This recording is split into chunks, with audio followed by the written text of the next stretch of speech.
Halo semuanya. Oke, hari ini kita bakal kupas tuntas sesuatu yang sering banget jadi momok, ya kan? Bab 1, 2, dan 3 proposal skripsi. Nah, tujuan kita simpel aja, mengubah kebingungan jadi sebuah rencana yang mantap dan jelas. Bab 1, 2, 3. Bingung memulai dari mana? Wajar banget kok. Rasanya kayak masuk labirin tapi nggak bawa peta ya. Tenang, di sini kita bakal kasih petanya. Janji deh, dalam beberapa menit ke depan, rasa bingung itu bakal kita ganti jadi rasa percaya diri. Yuk, langsung aja kita mulai. Oke, ini dia peta perjalanan kita. Coba bayangin kita ini arsitek yang mau bangun gedung. Nah, bab 1 itu kayak blueprintnya, fondasinya. Terus, bab 2 itu kita kayak lihat-lihat karya arsitek hebat lain, ini peta teorinya. Bab 3, ini dia daftar perkakas dan rencana kerjanya, super detail. Habis itu, kita bakal lihat contoh cepatnya dan yang paling penting, gimana caranya biar bangunan kita ini sukses. Oke, kita masuk ke bagian pertama, blueprint, fondasi argumen kita di bab 1. Ini bukan basa-basi ya, ini benar-benar fondasi. Kalau fondasinya goyang, ya udah ambruk semua ke atasnya. Jadi yuk kita pastiin bagian ini super kokoh. Nah, ini dia intinya. Banyak yang salah kaprah di sini. Bab 1 itu tujuannya bukan cuma cerita ngalor ngidul soal topik, bukan. Inti utamanya itu justru nunjukin ada masalah, ada gap, ada lubang di pengetahuan yang ada nah, penelitian kamu itu hadir untuk menambal lubang itu. Makanya penelitianmu jadi penting. Terus, gimana cara nulisnya biar runut? Gampang, pakai aja jurus piramida terbalik. Bayangin corong, kita mulai dari yang paling umum, fenomena besarnya, terus kita kasih data, kita kaitin sama teori, makin ke bawah makin sempit, makin spesifik, sampai jelep, kita tunjuk langsung masalah utamanya. Dengan cara ini, pembaca itu kayak digiring secara logis, langsung ke inti penelitian kita. Oke, fondasi beres, lanjut ke bab 2, peta teori.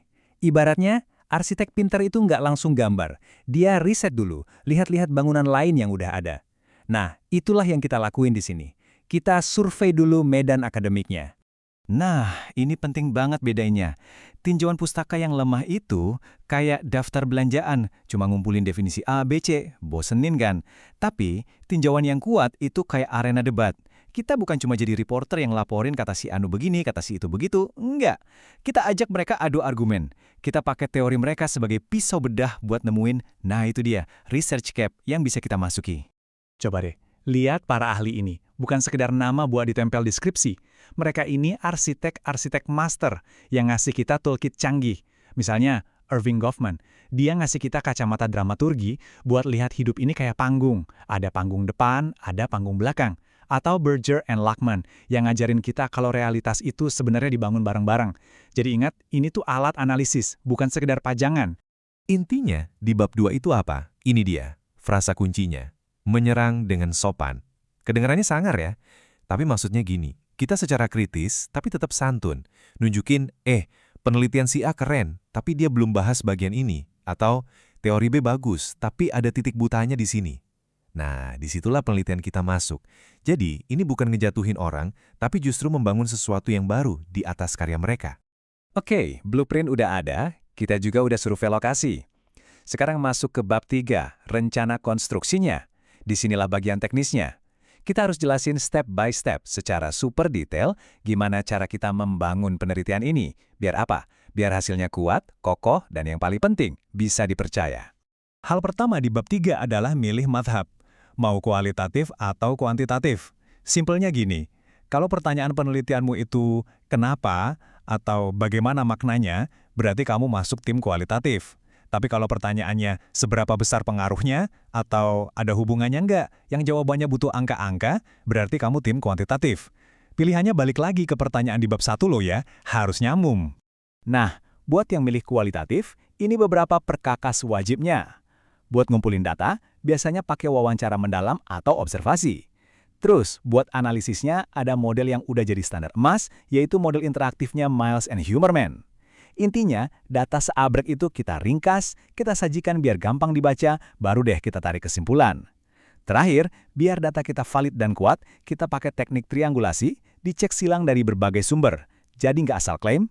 Intinya, bab 3 itu menjawab satu pertanyaan fundamental. Kenapa orang harus percaya sama hasil penelitian lo? Nah, ini dia jawabannya. Kalau bab 3 kamu lembah atau nggak jelas, penelitianmu bisa-bisa dianggap cuma opini terselubung. Cuma pendapat pribadi yang dibungkus seolah-olah ilmiah. Jadi bab 3 ini adalah benteng pertahanan kredibilitas kamu. Oke, teori-teorinya udah. Biar lebih kebayang, yuk kita lihat gimana semua komponen ini nyambung dalam satu contoh konkret.